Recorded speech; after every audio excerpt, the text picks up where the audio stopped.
श्रद्धाज किचनमध्ये आज करतोय थोडीशी वेगळी भाजी, ते म्हणजे तोंडल्याची मस्त अशी भाजी. त्याच भाज्या खाऊन कंटाळा आला असेल तर एक छान असा ऑप्शन म्हणजे तोंडल्याची भाजी.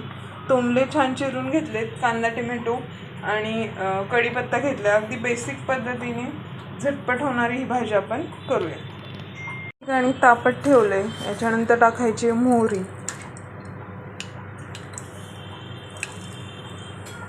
हिंग,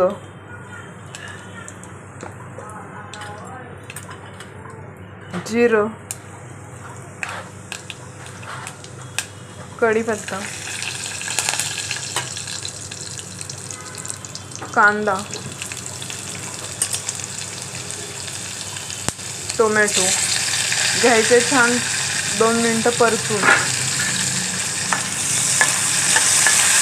मध्ये घरचा मसाला, थोडीशी मिरची पावडर, हळद टाकून घ्यायचे, 2 मिनिटं परतून.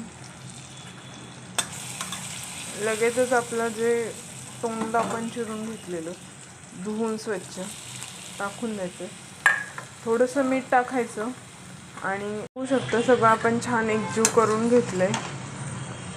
आता अगदी वाफेवर जरी तुम्ही शिजवलं तरी चालेल. आणि आता मस्त अशी आपली तोंडल्याची भाजी रेडी आहे.